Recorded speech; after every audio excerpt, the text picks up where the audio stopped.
the question today is your company running by default or by design, right? And what I mean is, in your company, probably you have systems and processes. You have SOPs for a lot of different things that you do.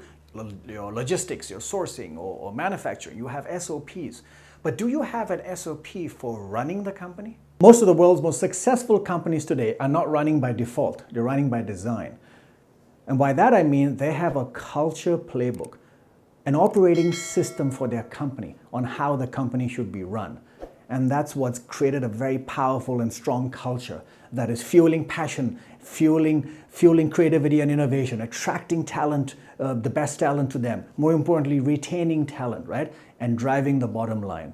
You see, many companies haven't thought about this, right? They have SOPs for everything else, but they don't have an SOP for running the company. And why is that a problem today?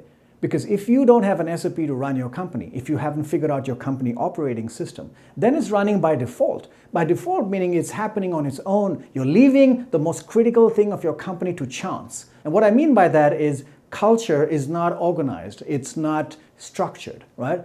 It's not designed. Your company is just running by itself. And that's the problem today. Because if you don't manage your culture will manage you. And we see a lot of companies today with toxic work environments that's dragging the business down because they have left the running of the company to default, not by design. The secret behind every successful company is a strong company culture, and they have built that by design. Every successful company has a culture playbook, right? And in that playbook is the operating system and how you should run the company.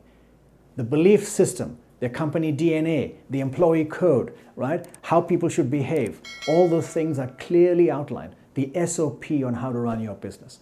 So maybe you want to go back and check on your company and say, are we running by default or do we have a design around our culture? If you want more information on how you can build the foundations for a winning company culture, then do check out the culture section on my website right here.